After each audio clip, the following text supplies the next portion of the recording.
Tag काली झील का रहस्य। वीरेंद्र एक शहर का पढ़ा लिखा पत्रकार, अंधविश्वासों पर कहानियां लिखने में माहिर था। एक बार उसे काली झील के बारे में पता चला। कहा जाता था कि पूर्णिमा की रात को उस झील से अजीबोगरीब आवाजें आती थीं, और जो कोई भी उन आवाजों को सुनने की हिम्मत करता था, वो फिर कभी वापस नहीं लौटता था। वीरेंद्र को लगा ये उसकी अगली बड़ी कहानी है।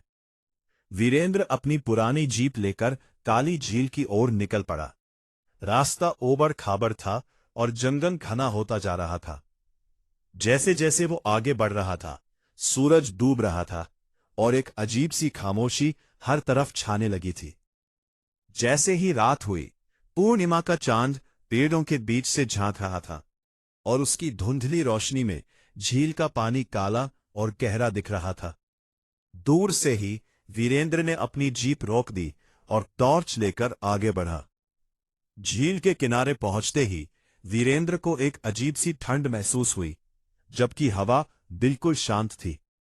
उसने अपना कैमरा और रिकॉर्डर तैयार किया। वो मानता था कि ये सब केवल लोक कथाएं हैं, लेकिन फिर भी उसके दिल की धड़कनें तेज हो रही थी। ये डर था जो अनजाने का एहसास कराता है। धीरे धीरे झील से एक हल्की सी आवाज आने लगी, ऐसी आवाज जैसे कोई पानी के अंदर फुसफुसा रहा हो। पहले तो ये एक मृदु गीत की तरह लगी, फिर वो फुसफुसाहट गहरी होती गई, जैसे सैकड़ों आवाजें एक साथ बातें कर रही हो। वीरेंद्र ने अपनी टॉर्च झील के पानी पर घुमाई, लेकिन उसे कुछ भी नहीं दिखा। सिर्फ काला स्थिर पानी और उस पर चांद की परछाई थी। आवाजें और तेज होती गई। अब वे फुसफुसाहट नहीं, बल्कि कराहने जैसी लग रही थी। ऐसा लगा जैसे कोई उसे बुला रहा हो, पानी के अंदर खींच रहा हो। वीरेंद्र के शरीर में एक सिहरन दौड़ गई। ये सिर्फ डर नहीं था, ये खौफ था, एक ऐसी दहशत जो उसे पूरी तरह जकड़ रही थी। उसका शरीर कांपने लगा और वो वहां से भागना चाहता था, पर उसके पैर जमीन में जम गए थे। तभी झील के बीच से कुछ उठने लगा, एक काली धुंधली आकृति जो पानी से धीरे धीरे ऊपर आ रही थी।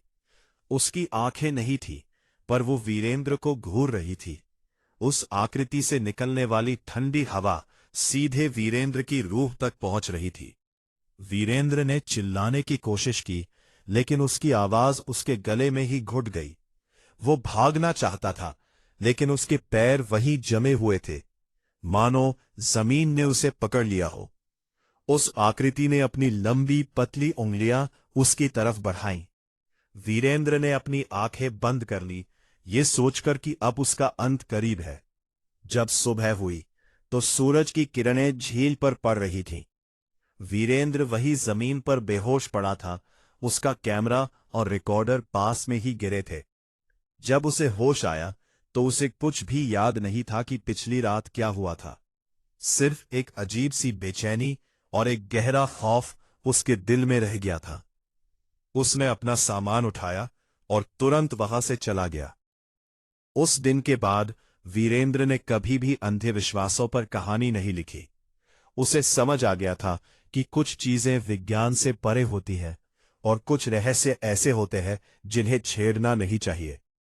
काली झील का रहस्य उसके लिए एक कहानी नहीं, बल्कि एक डरावनी सच्चाई बन गया था।